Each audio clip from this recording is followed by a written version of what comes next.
फिर उसमें बनाया था अभ्यारण्य। क्या बताया था उसमें? अभ्यारण्य। और मैंने आपको बताया था अभ्यारण्यों की शुरुआत आपको पता है 1970 में। कब बच्चों? 1970 में। 1970 में अभ्यारण्यों की संख्या थी 5। कितनी थी? 5। बोलो सब कितनी थी? 5। तो हम बहुत दुखी हो गए। क्या हो गए? दुखी। तो पहुंचेंगे बस। तो इसमें परिवर्तन लाने के लिए 1972 में, कब बच्चों? 1972 में वन्य जीव अभ्यारण्य लाए। क्या लाए? वन्य जीव अभ्यारण्य। तो सुधाराएंगे नए वनों को प्रोत्साहन दिया गया था और उससे कहा था कि और वन लगाएंगे, पेड़ लगाएंगे तो इसमें आएगा। जैसे ही 1972 में इसमें परिवर्तन आया और आज वन्य जीव अभ्यारण्यों की संख्या कितनी है? 107। कितनी है? 107।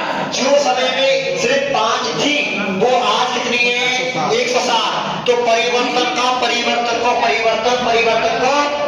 आ गया। सही बात है गलत है? सही है। अब आता है हमने कहा था से कुल क्षेत्रफल के लगभग 1.35 भाग पर। कितने पर? 1.35। कितना है क्षेत्रफल पर? क्या है? वन है। अब आ जाओ। तो मैंने कुछ अभ्यास बताए थे और सबसे पहले बताया था आंध्र प्रदेश को। किसका बताया था? आंध्र प्रदेश। और कौन कौन चल रहा आंध्र प्रदेश घूमने? सब चल रहे ना? ठीक है। आप बेल्ट लगा देना तो गिर जाए हेलीकॉप्टर में से। तो जैसे ही आंध्र प्रदेश गए और आंध्र प्रदेश गए तो आपसे क्या हो गया? पाप हो गया। क्या हो गया? और पाप हो गया तो आपने पाप क्या हुआ? अपने जीव कुचल दिए। कहाँ कुचल दिए? क्या जीव कुचल दिए? जीव जंतु।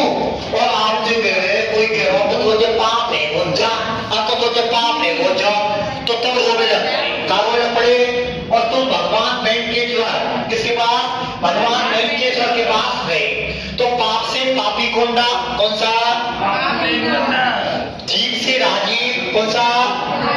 और भगवान वेंकटेश्वर। ये अभ्यारण्य कहां पर है? आंध्र प्रदेश। कहां पे? फिर आपने कहे गुरु जी हम आगे अरुणाचल प्रदेश। कहां गए? और जैसे ही आप अरुणाचल प्रदेश आए, कैसे आए? तो वहां क्या हुआ? अरुणा रेंज कर चली गई। आंचल एक कौन सा? मौलिक। कौन है? मौलिक। और मौलिक प्रदेश या आंचल कहीं चले गए बाहर किसी काम से।